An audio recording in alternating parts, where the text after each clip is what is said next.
G'day guys. Today I'm going to talk about how I get a clear lager, so a lager that's not too hazy. If you're interested, stay tuned.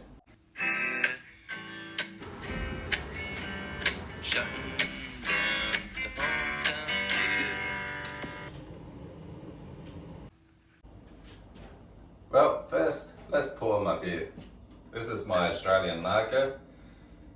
I brewed it about 6 weeks ago.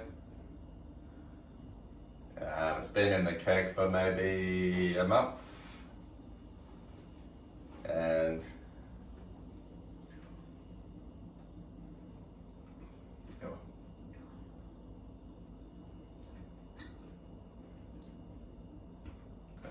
sorry, my pouring is pretty dodgy. But this is the beer. It's very clear. You can see, just show it up close here. You can easily see my fingers. Yeah, very clear. That's been in the keg for maybe 1 month, and it'll only get clearer. And I've only poured about 4 beers this size from the keg. It's only going to get clearer the more beers I poured, because I don't have a floating dip tube. So, what can cause haze? The things that cause haze is polyphenol and protein hydrogen bond interactions will cause haze, and also yeast in suspension causes haze. So haze is obviously when the beer is cloudy, but for a lager like this you want it to be clear. It just looks pleasing, it looks right, and there's nothing wrong with a hazy beer in terms of taste, but for these types of beers you want them to be clear. So I'm going to talk about the things that I do to make this beer clear. Well, first of all, it starts with your ingredients and your brew house. There's no point fixing your haze right at the end. You want to fix your haze right from the start of the process, like reduce the haze, because there's many factors that cause haze in brewing. First off, with your ingredients, you want pale malt that's low in protein. Protein causes haze when it interacts with polyphenols, with hydrogen bonds that causes a haze, so that chill haze, which you want to avoid. Avoid using wheat malt. Wheat malt's higher in protein still, higher than malted barley protein, so that will cause more haze. That's why when you look at a Hefeweizen, which is 50% wheat malt, that's quite hazy. You want well modified malt, which is friable. That'll go through the mill better. If it's not as friable, it'll break up in the mill. You'll have little bits of the husk, and polyphenols will be in the wort. So yeah, you want well modified and friable malt. Your milling size is important as well. So you want fine but not too fine. If it's too fine, you'll extract polyphenols. And yeah, obviously too fine, you'll have a stuck mash as well, which won't help. In terms of brew house, you want your full conversion to happen. So if there's any starch present, that can contribute to a haze, even though it's minimal. So always check with an iodine test if you can. If not, like a 65 degrees at 60 minutes mash, that should convert as much starch to fermentable sugars as possible. Have an adequate boil when you're kettling. This will form hot break.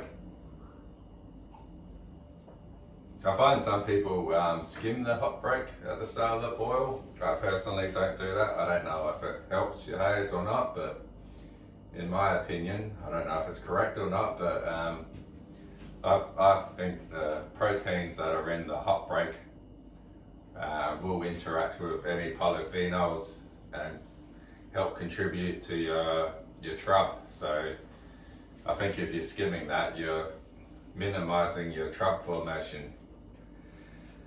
Add well flock.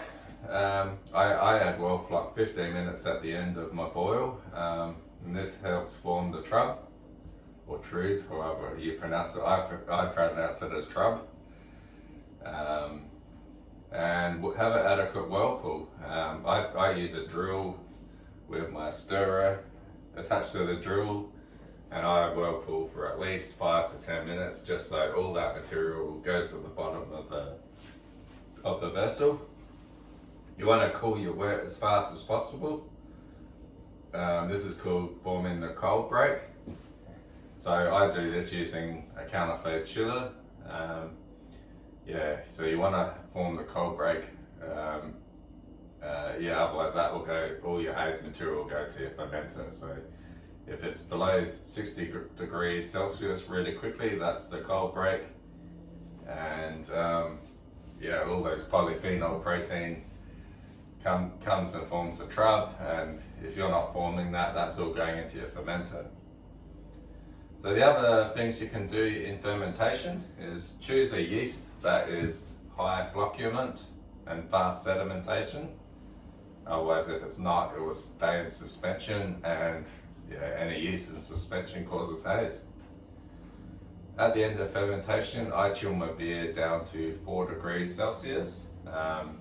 That ensures all the yeast and other materials in the beer will go to the bottom. A conical fermenter will help, because a conical fermenter with a V shape at the end will mean all your yeast and other solids will float to the bottom, and you can easily dump them before putting them into a keg or bottle. So I dump my yeast before I transfer it to a keg, which is I recommend, because if you don't, there's potential that when you're transferring to a keg or your bottles, the yeast will come with it. Avoid dry hopping as well. Hops have polyphenols which interact with your protein in your beer. Protein polyphenols will cause a haze. That's why a lot of our hazy IPAs and New England IPAs are very hazy. They're very dry hopped. So if you want a clear lager, don't do dry hopping. Me personally, I keg my beer. You can filter it before you keg. Filtering obviously will remove a lot of the particulates. I don't filter, I haven't yet. I might try it, I won't say I will never filter. Using gelatin or isinglass will also help clear, because that will interact with a lot of the proteins and materials, and will make your beer clearer. I don't routinely use gelatin, but you can. I find if you keep your beer cold in the keg and lager for at least a month in the keg, all that sediment will go to the bottom of the keg. As for this has been in the keg for a month, so it is quite clear now. It's very tasty. See how clear that is. So that's been in the keg for 1 month. That's what lager is. Lager means to store, and historically it was stored for at least a month to clarify. You can have a floating dip tube in your keg, so you only, when you're pouring your beer from your tap, it will take it from the top of the keg. I personally don't do that. Mine's just a normal keg with a dip tube at the bottom. So if you leave your beer for a month, the first 1 or 2 glasses might be a bit cloudy, but after that, all your beer is pretty clear. So just in conclusion, the things that I do to improve my haze in my lagers, I have my milling size not too fine. So you want your milling size to be fine enough that you still got your husk present. So you've got a filter bed when you're doing your mash and you're recirculating. And if it's too fine, you'll get polyphenols. I avoid using wheat malt. I just use pale malt in my lagers. In the brew house, I always add well fluck 15 minutes at the end of the boil. That helps form the trub. And I give a good well pull. I chill my wort fast using a chiller, a counterflow chiller. At the end of fermentation, I chill my beer to 4 degrees and leave it there for at least 2 days, and then I crop the yeast. And then I transfer it to a keg, and I lager for a month for my lagers. So that's how I get my clear beer. In the comments, if you've got anything else that you guys do to improve your clarity of your beer, let me know. I'm always willing to learn. If you found this interesting, hit like, hit subscribe, and thanks for watching. Cheers.